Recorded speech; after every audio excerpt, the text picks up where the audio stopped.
the Father, and the Son, and the Holy Spirit, one God, Amen. We're back to the series of Set Free, and my prayer is that this will be a helpful series for those who are struggling with porn addiction or any type of addiction, because also the ways of or the tools is going to be helpful. I will tell you about the story of a young man, we'll call him Adam as well, a college student, graduate age, college or graduate age. Is coming to the priest telling him, yeah, I know, Mona, I just slip in and sometimes there, and struggling a little bit with this issue for a while. And he didn't say anything, but he has been saying this for the past 5 or 6 years. Yeah, I'm struggling. And Abuna is giving him tools, but there is no response. But what was missing is a true assessment of how the problem is, or how big is the problem. And when the priest started assessing, the picture is completely different. It's not just, yeah, I'm struggling a little bit. So it is very, very important to assess, and this message is important also for those who are dealing directly with the people who are in this type of addiction or in this type of challenge, to assess how big is the problem, with the one mindset that maybe we need a referral, maybe we need to refer to a sex addict or a therapist, or a sex addiction therapist, or therapist who is working with porn addiction heavily, so as to go in depth with this situation. So some of the questions: do you think that you have a problem with pornography? On a scale from 1 to 10, how serious you think? Usually people will say less than maybe 2 or 3, maybe 3 or 4, maybe 5 or 6. If the person is honest and genuine, and they are saying, you know what, we are struggling big time, this is a good sign.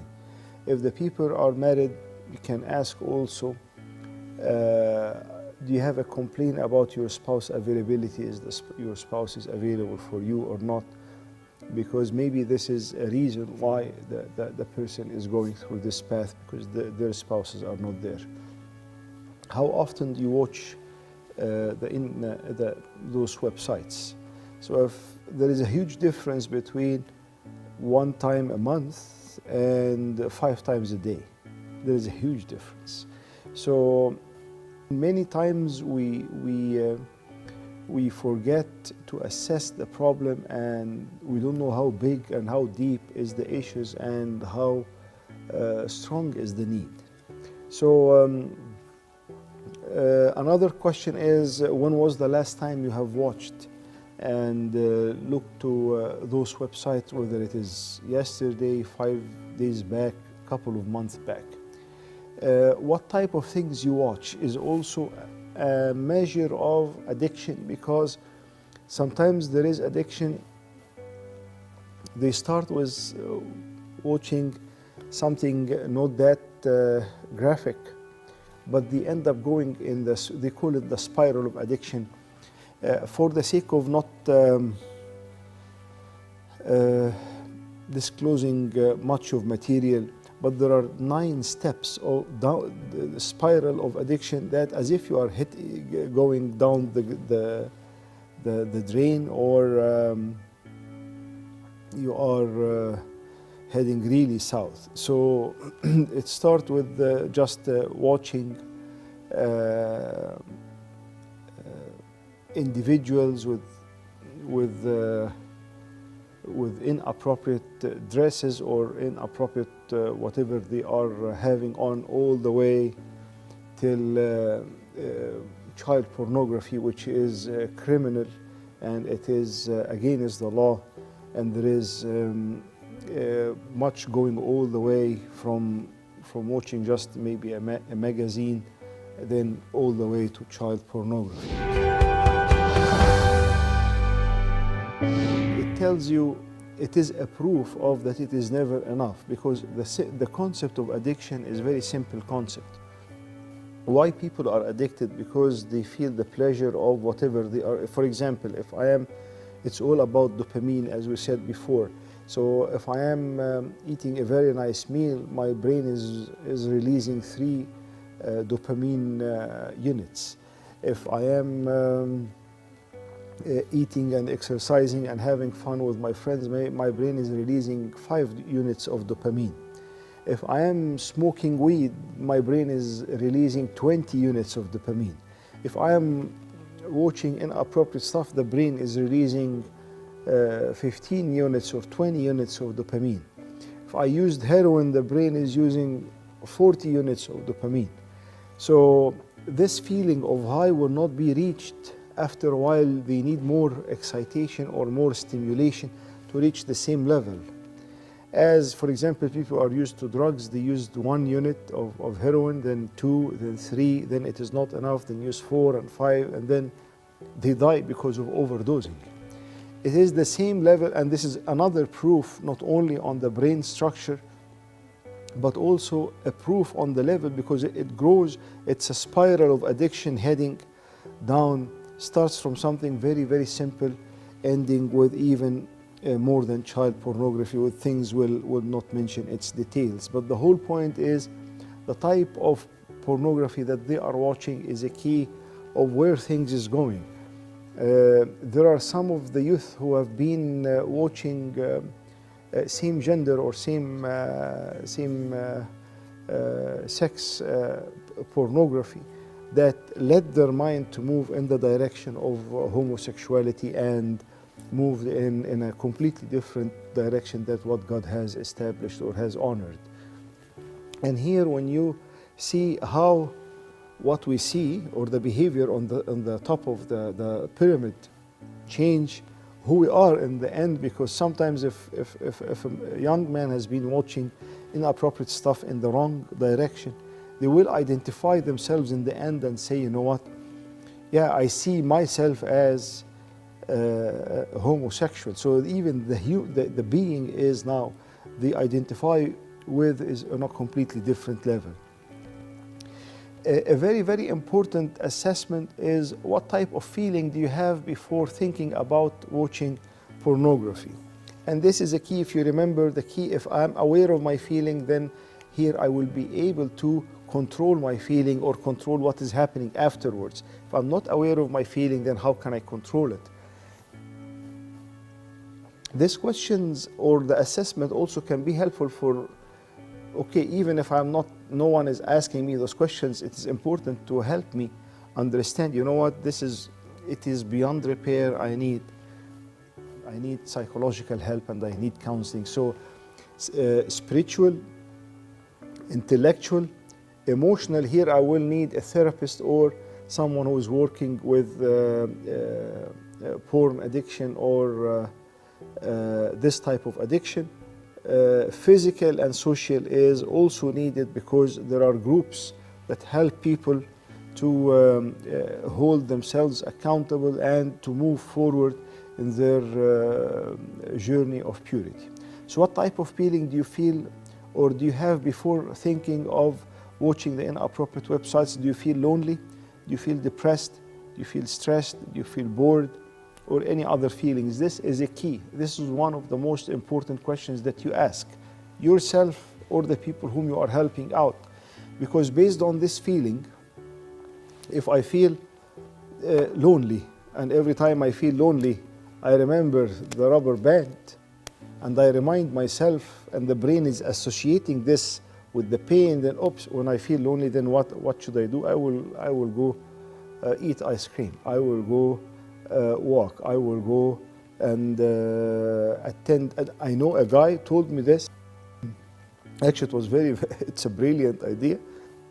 He told me, once I feel that I am leaning towards falling, I search on YouTube the liturgy of Pope Kyrillos.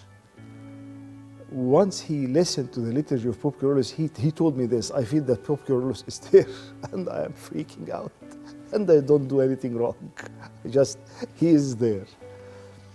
And it was the key of what was the feeling, even if the rubber band is playing a role in associating it with a negative thing. Okay, then it is painful, then don't go this. Or also it can push you to go in a positive direction, like this guy who told me about going through the listening to Pope Kyrillos liturgy. So what feeling do you get after watching those websites? Because also it is important to know, maybe they are feeling okay, maybe they are feeling satisfied, maybe they don't feel guilt. In many cases there is a lot of guilt associated with this before or after marriage, or regardless of the status of the person. And this is one of the second most important questions: have you ever tried to quit? And if they said yes, then this is great. Okay, how long you have stayed? They tell you not, I stayed 6 months in not watching anything inappropriate.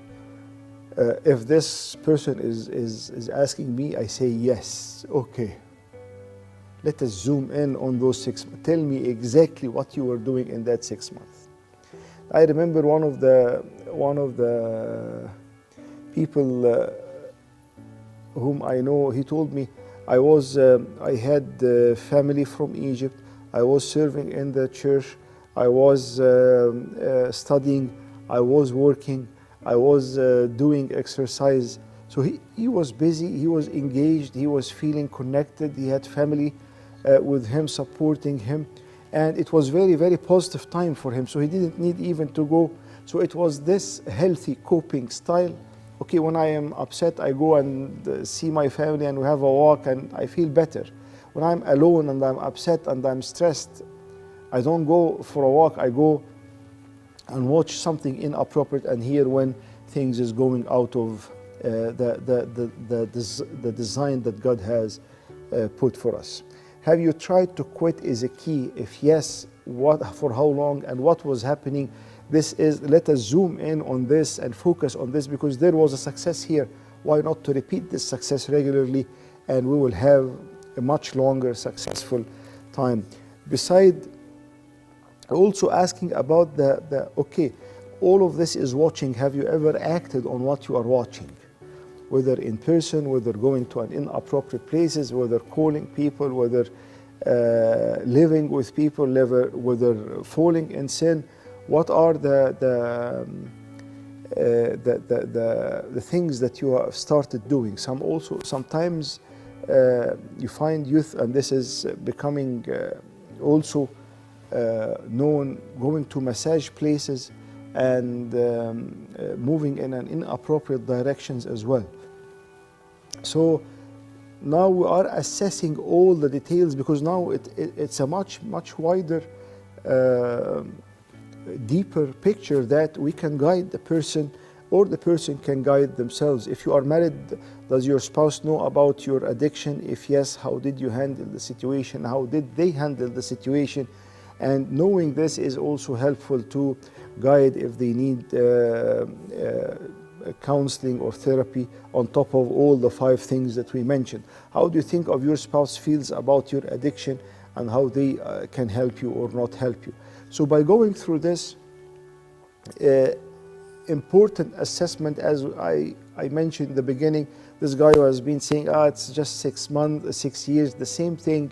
You don't know exactly the situation unless, not if you ask all these questions, then no, there is a much deeper cause, a much deeper, you are entrenched in pornography for the past 15 years.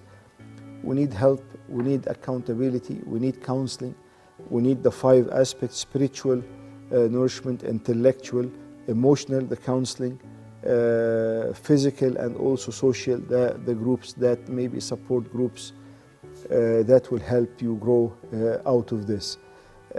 My prayer is that we will not be ashamed of even asking those questions, but we will dig more with an open heart, with loving encouraging environment so as to support those who are in addiction. It's like someone who is buried in a hole, and you are telling him, are you in that hole? How do you feel about this hole? I'm speaking from them from on top. The best thing is to go in the hole, push them up, and be there for them and help them to go out and restore their life back and be and set free. May God bless all of you, and please pray for me as I will pray for you. And glory be to God forever and ever. Amen.